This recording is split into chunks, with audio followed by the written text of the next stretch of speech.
हम जो पढ़ने जा रहे हैं वो है central problems of an economy. पिछली वीडियो में हमने पढ़ा था कि there exist a problem of scarcity, that is resources are limited and wants are unlimited. Because of scarcity we need to make a choice. तो in the individual case also and in the national level also, because of scarcity we have to make a choice. और choice में जो tool हमारी help करता है वो क्या होता है? अपॉर्चुनिटी कॉस्ट, जिसमें डिफरेंट ऑप्शंस को हम देखते हैं। तो लिमिटेड रिसोर्स के कारण हम एक ही ऑप्शन चूज करते हैं, तो जो दूसरा ऑप्शन हमने छोड़ दिया उसके कारण वो उसकी क्या होती है? Opportunity cost, value of next best alternate foregone. इसी कंसेप्ट पे बेस्ड है हमारा आज का topic, central problems of an economy. कि एक इकोनॉमी को कौन सी प्रॉब्लम्स फेस करनी पड़ती है? They are what to produce, how to produce, for whom to produce. Scarcity के कारण ही ये प्रॉब्लम्स अराइज होती हैं। Basic major problems, what to produce, how to produce and for whom to produce. तो इनके बारे में आज हम डिटेल में पढ़ेंगे। तो the first foremost problem is what to produce, कि स्कैरसिटी होने के कारण रिसोर्सेज हमारे पास क्या हैं? लिमिटेड। तो हम सारे गुड्स प्रोड्यूस नहीं कर सकते, तो हमें चॉइस करना पड़ेगा कि कौन से गुड्स का उत्पादन करना है। तो this problem involve to decision, which goods to produce and how much to produce. कि इन लिमिटेड रिसोर्सेज में हमें consumer goods, food, cloth, shelter ये प्रोड्यूस करने हैं, या कैपिटल गुड्स। कैपिटल का मतलब जो फैक्ट्री में यूज़ होते हैं, मशीन, फैक्ट्री इक्विपमेंट। तो एक कंट्री को दोनों टाइप के गुड्स ही चाहिए। फूड, क्लॉथ बनाने के लिए फैक्ट्री चाहिए, फैक्ट्री में मशीनें चाहिए। लेकिन ऐसा नहीं है कि वो सारे रिसोर्सेज सिर्फ कंज्यूमर गुड्स में लगा दे या सारे रिसोर्सेज कैपिटल गुड्स में लगा दें, क्योंकि दोनों की आवश्यकता होती है। तो दोनों में वो उस लिमिटेड रिसोर्सेज से कैसे बैलेंस स्ट्राइक करे, that is the problem of what to produce.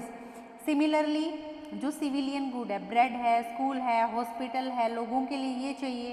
ऐसे ही एक नेशन को शांति के लिए और अपनी सिक्योरिटी के लिए डिफेंस गुड भी चाहिए, like guns, tanks.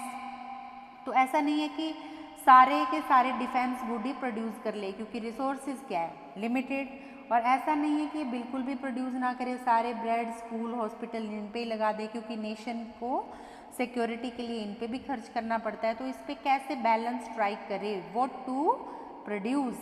How much to produce का मतलब कितनी क्वांटिटी इन गुड्स की, कितनी कंज्यूमर गुड्स की, कितनी कैपिटल गुड्स की, कितनी सिविलियन गुड्स की, कितनी डिफेंस गुड की। इसको आइए हम एक एग्जाम्पल से प्रॉपरली बढ़िया से समझते हैं। सपोज एक फार्मर है और उसके पास लिमिटेड स्कैर्स रिसोर्स क्या है? 5 एकड़ ऑफ लैंड फिक्स हो गया। अब देखिए, हमने कहा था कि स्कैरसिटी होने के साथ एक और प्रॉब्लम है, वो क्या है? अल्टरनेटिव्स। अल्टरनेटिव का मतलब इस फिक्स लैंड पे वो वीट भी ग्रो कर सकता है और राइस भी ग्रो कर सकता है। तो व्हाट टू प्रोड्यूस का मतलब should he grow 100% wheat, that is सारे रिसोर्सेज उसको वीट में लगाने चाहिए, या सारे राइस में 100% राइस, और मिक्स ऑफ बोथ। तो व्हाट टू प्रोड्यूस प्रॉब्लम को हम इस टेबल और एग्जाम्पल से ये फार्मर का केस समझेंगे। सपोज जो 5 एकड़ लैंड हमने ली है उस पर क्या क्या पॉसिबिलिटी हो सकती है? ए पॉइंट की वो सारे अपना जो लैंड है उस पर जो लेबर है, फैक्टर्स ऑफ प्रोडक्शन, जो पिछले हमने बात की थी पिछले क्लास में भी, कि फैक्टर्स ऑफ प्रोडक्शन जो है ये बार बार यूज़ होगा वर्ड। और फैक्टर्स ऑफ प्रोडक्शन का मतलब लैंड, लेबर, कैपिटल, एंटरप्रेन्योर, है ना। तो अगर सारे फैक्टर्स यूज़ किए जाएं, जो लिमिटेड फैक्टर्स हैं रिसोर्सेज वीट में, तो हम कितना कर पा रहे हैं? वीट का 100 और राइस का 0। अगर कुछ फैक्टर वीट से हटा दें, राइस में लगा दें, तो हम राइस का 25 कर पाएंगे, वीट का 90। अब कुछ और वीट से अगर हम कम कर दें तो वीट का 70, राइस का 50। थोड़े और कम कर देंगे तो वीट का 40, राइस का 75। और सारे फैक्टर्स अगर हम राइस में लगा देंगे तो राइस का 100 और वीट का 0। तो आप 9th क्लास में ग्राफ पढ़ते ही हैं। ग्राफ से जब आप इस जो टेबल है इसको जब ग्राफिकली प्रेजेंट करेंगे तो इस तरह का कर्व आप पे बनेगा और इस कर्व को इकोनॉमिक्स में बोलते हैं PPC, प्रोडक्शन पॉसिबिलिटी कर्व, कि किस तरह से आप लिमिटेड रिसोर्स से क्या क्या प्रोडक्शन कर सकते हो, उसकी जो पॉसिबिलिटी दिखाता है उसको क्या बोलते हैं, प्रोडक्शन पॉसिबिलिटी कर्व। तो हमने एक्स एक्सिस पे राइस ले लिया, वाई एक्सिस पे व्हीट ले लिया, और ये जो टेबल में कॉम्बिनेशन है ABCDE, ऐसे ये पॉइंट ले लिए हमने। ए पॉइंट क्या है, जब सारे रिसोर्सेज हम किस में यूज़ कर रहे हैं, व्हीट में, तो मैक्सिमम व्हीट कितना हो सकता है 100 और राइस हो गया 0। बी पॉइंट हमारा क्या दिखा रहा है कि जब हम थोड़े रिसोर्सेज राइस में लगा रहे हैं और ज़्यादा व्हीट में, तो कितना कर पा रहे हैं, व्हीट का 25, राइस 90 और राइस का 25, और फिर थोड़े और रिसोर्सेज जब हमने शिफ्ट कर दिए तो अब हम कर पा रहे हैं राइस का 50, व्हीट का 70, और रिसोर्सेज शिफ्ट कर दिए तो डी पॉइंट पे 75 हम कर पा रहे हैं राइस का, 40 व्हीट का, और ई पॉइंट पे जब सारे रिसोर्सेज हमने राइस पे कर दिए तो राइस का 100, व्हीट का 0। तो ए और ई एक्सट्रीम सिचुएशन है जब हम सिर्फ ओनली एंड ओनली या तो व्हीट ग्रो कर रहे हैं और राइस, लेकिन एक फार्मर को या एक नेशन को हमें दोनों का मिक्स जरूरी होता है। तो according to the need and his budget, need ज़रूरत और बजट का मतलब कॉस्ट, राइस का जो बीज है वो कितना महंगा पड़ रहा है, या राइस के और खर्चे कितने हैं, या व्हीट का ऊपर का खर्चा कितना है, कितना महंगा पड़ रहा है, उसके हिसाब से अपॉर्चुनिटी कॉस्ट के हेल्प से वो चूज़ करेगा BCD में से कौन से पॉइंट पे प्रोड्यूस करना है, कितना प्रोड्यूस करना है। जैसे सी पे अगर वो करता है तो सी पे कितना करेगा, 50 of rice and 70 of wheat. तो this was the problem of what to produce. इस तरह से डिसाइड होता है कि अगर स्कैरसिटी एग्जिस्ट कर रही है तो कम लिमिटेड बजट में कैसे मैक्सिमम को अचीव हम इसमें कर सकते हैं, और डिसाइड कर सकते हैं कितने कंज्यूमर गुड्स बनेंगे, कितने कैपिटल गुड्स बनेंगे। Next is the problem of how to produce. How to produce बेटा किससे रिलेटेड है, जैसे अब हमने ये तो डिसाइड कर लिया कि हमने राइस का करना है या व्हीट का करना है, लेकिन अब इसमें हाउ का मतलब इसमें कितना हमने लेबर को यूज़ करना है, कितना कैपिटल को यूज़ करना है। हाउ का मतलब तरीका क्या रहेगा, किस टेक्निक का प्रोडक्शन में यूज़ होगा। तो ये जो चॉइस है ये किस पे डिपेंड करेगी, अब दो factor, availability and cost of the resources. अगर एक कंट्री है उसकी पॉपुलेशन ज़्यादा है तो वहाँ पे लेबर इजीली अवेलेबल होगा, और अगर इजीली अवेलेबल है तो प्राइस ऑफ लेबर क्या होएगा, कम, दैट इज़ वेजेस क्या होंगे, लेबर का प्राइस हमने डिस्कस किया था क्या होता है, वेजेस, वेजेस क्या होंगे, कम, तो लेबर उसको सस्ता पड़ेगा, कॉस्ट कम आएगी, तो उसे ज़्यादा किसका यूज़ करना चाहिए, लेबर का। तो जिसमें हम लेबर का ज़्यादा यूज़ करते हैं उसको हम बोलते हैं लेबर इंटेंसिव टेक्नोलॉजी। अगर कोई कंट्री ऐसी है जिसके पास लेबर स्कैर्स है, स्कैर्स मतलब अभी हमने बात की ना, कम है जितनी ज़रूरत है उससे, तो अगर लेबर स्कैर्स है तो लेबर के प्राइस वहाँ पे क्या होंगे, ज़्यादा महंगा पड़ेगा, और मशीन कैपिटल उसके पास ज़्यादा है तो कैपिटल क्या पड़ेगी उसको, सस्ती, तो उसकी कॉस्ट किस में कम आएगी, in the capital intensive technology. तो अवेलेबिलिटी डिसाइड करेगी उन रिसोर्सेज की कॉस्ट। बजट लिमिटेड है तो हमें कॉस्ट देखना पड़ेगा, तो जिसमें कॉस्ट कम आएगा वो टेक्नोलॉजी हम अपनाएंगे। अगर लेबर सस्ता है तो लेबर इंटेंसिव टेक्नोलॉजी, और कैपिटल सस्ता है तो कैपिटल इंटेंसिव टेक्नोलॉजी। इसका मतलब ये नहीं सिर्फ लेबर यूज़ करेंगे, थोड़ा बहुत हमें मशीन भी यूज़ करना पड़ेगा, लेकिन मशीन कम यूज़ करेंगे तो उसकी कॉस्ट कम आएगी, ज़्यादा हम लेबर यूज़ कर रहे हैं। ऐसे कोई और गुड है उसमें अगर हम कैपिटल ज़्यादा यूज़ कर रहे हैं तो इट डजेंट मीन कि लेबर बिल्कुल नहीं यूज़ कर रहे, दोनों का बैलेंस हम देखेंगे। For example see road construction in India, तो आप देखते ही होंगे हाईवेज बन रहे हैं, रोड बनते हैं, तो वहाँ पे कितना सारा लेबर भी काम कर रहा होता है और मशीन भी लगी होती है, क्योंकि लेबर यहाँ पे क्या है, सस्ता, तो इसलिए वो उसको क्या पड़ता है, कॉस्ट इफेक्टिव, कम लागत पे ज़्यादा उत्पादन हो पाता है। टेक केस ऑफ जर्मनी, वहाँ पे ज़्यादातर जो प्रोजेक्ट्स हैं वो एडवांस मशीन के द्वारा ऑटोमेटेड होते हैं, बिकॉज ह्यूमन लेबर वहाँ पे क्या पड़ता है, महंगा। तो how to produce deal with the choice of technology, कि उस गुड को हमने कौन सी टेक्नोलॉजी से प्रोड्यूस करना है, लेबर इंटेंसिव या कैपिटल इंटेंसिव। तो इसको हम एक डायग्राम से समझते हैं। जैसे वहाँ पे हमने ऊपर एक टूल यूज़ किया था व्हाट टू प्रोड्यूस के लिए, PPC प्रोडक्शन पॉसिबिलिटी कर्व, ऐसे ही हाउ टू प्रोड्यूस कौन सी टेक्निक यूज़ करनी है, उसके लिए जो टूल यूज़ हम कर रहे हैं इसको हम बोलते हैं आइसो क्वांट कर्व। इसके बारे में डिटेल में हम बाद में जानेंगे। यहाँ पे आप ये समझिए कि ये जो कर्व है ये आपको शो कर रहा है कि आपने मान लीजिए 60 यूनिट्स ऑफ प्रोडक्शन करना है कोई गुड का, कंज्यूमर गुड का या कैपिटल गुड का, किसी का भी, तो उसके लिए आप कौन सी टेक्नोलॉजी यूज़ करेंगे। तो ये सारे ग्राफ पे आपका आउटपुट क्या है, सेम, कितना, 60 यूनिट। अब इस 60 यूनिट को आप मान लीजिए ये A पॉइंट है, ये B पॉइंट है, ये C है और ये D है, तो A B C D इन तीनों पॉइंट पे कर सकते हो। ये पॉइंट क्या दिखा रहे हैं, यहाँ पे हमने एक्स एक्सिस पे लिया लेबर, वाई एक्सिस पे लिया है कैपिटल या machine.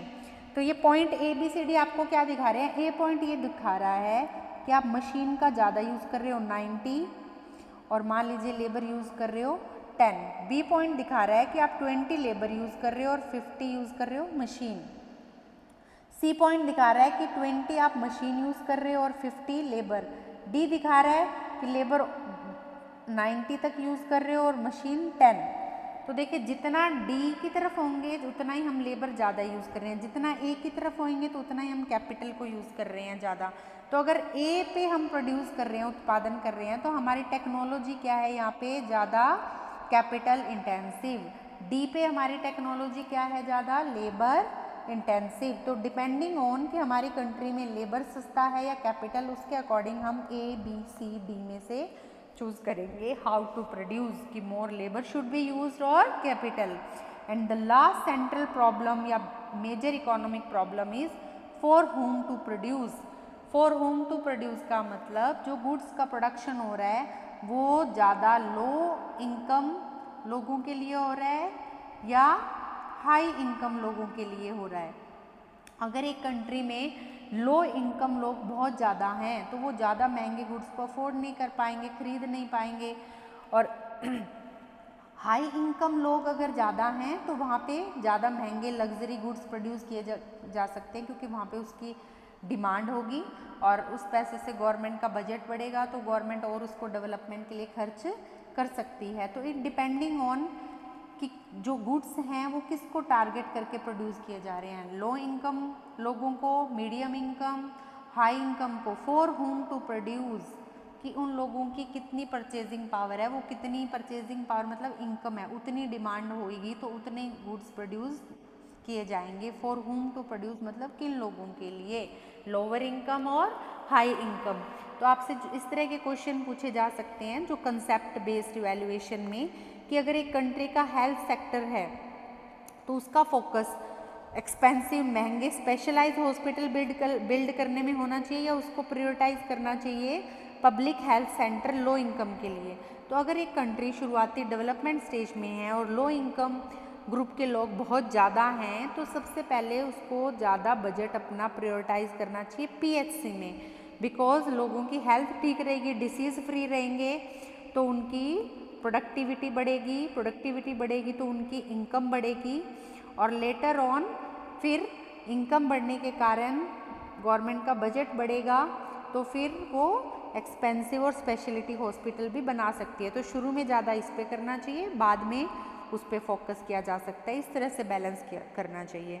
Should a government allocate more fund to health care and education और to defence and space exploration, why और वाई नॉट। नो डाउट एक कंट्री के लिए दोनों ही चीज़ें इंपॉर्टेंट है, हेल्थ केयर और एजुकेशन भी इम्पॉर्टेंट है और डिफेंस और स्पेस एक्सप्लोरेशन भी उतना ही इम्पॉर्टेंट है। लेकिन सबसे पहले ह्यूमन कैपिटल की जो ह्यूमन रिसोर्स है, ह्यूमन रिसोर्स का मतलब कि जो लोग हैं वो जितने पढ़े लिखे होंगे, हेल्दी होंगे, उनके पास स्किल होगी, उतनी उनकी प्रोडक्टिविटी बढ़ेगी, इनकम बढ़ेगी और वो कंट्री की इनकम बढ़ाने में कंट्रीब्यूट कर पाएंगे।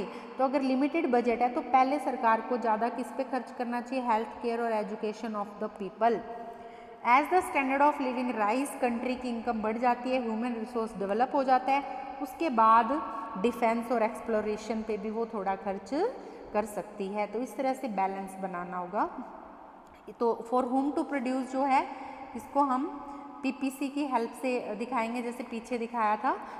इधर हमने एक्स एक्सिस पे ले लिया नेसेसिटीज़ और हमने वाई एक्सिस पे ले लिया लग्जरीज। तो लिमिटेड गवर्नमेंट के पास रिसोर्स है, तो उससे अगर वो इधर बी पॉइंट पे कर रही है तो ज़्यादा हाई इनकम वालों को टारगेट कर रही है, क्योंकि ज़्यादा गुड्स कौन से बन रहे हैं, मैंशन, याच, लग्जरी गुड्स। और अगर डी पॉइंट पे है यहाँ पे, तो डी पॉइंट पे ज़्यादा फूड, मेडिसिन, जो बेसिक लो इनकम ग्रुप के हैं उनको टारगेट करके प्रोड्यूस किया जा रहा है। तो फॉर होम टू प्रोड्यूस, कि ज़्यादा गुड्स लग्जरी के प्रोड्यूस किए जा रहे हैं रिच इनकम ग्रुप के लिए, या नेसेसिटी के good, food, medicine, low income को टारगेट करके। इसको हम एक और ग्राफ हमने इसमें बनाया है ताकि इसको हम और बढ़िया से समझ पाएँ। सपोज़ यहाँ पे हमने लिया है शेयर ऑफ नेशनल इनकम, कि कितने लोगों के पास नेशनल इनकम का शेयर जा रहा है। यहाँ पे क्या है, पॉपुलेशन, डिसाइल का मतलब 10%, ये लोवेस्ट 10% है जो सबसे लो इनकम ग्रुप है। ये इससे नेक्स्ट वाला, ये इससे नेक्स्ट वाला, ये इससे नेक्स्ट, इससे नेक्स्ट, और ये क्या हो गया, हाईएस्ट इनकम ग्रुप। तो टॉप जो 10% है उनके पास अगर आप देखेंगे तो टोटल नेशनल इनकम का 30% से भी ज़्यादा है। तो अगर ये हाई इनकम वाले लोग ज़्यादा होते तो फिर तो इकोनॉमी में क्या होता, लग्जरी गुड्स की डिमांड ज़्यादा होती और वो ज़्यादा प्रोड्यूस होते। लेकिन अगर लो इनकम वाले कम हैं तो बेसिक नेसेसिटीज़ गुड्स ज़्यादा प्रोड्यूस होंगे, क्योंकि इन लोगों की डिमांड पूरी हो पाए और ये उसको अफोर्ड कर पाएँ। तो this was all about the central problems of economy, what to produce, how to produce and for whom to produce.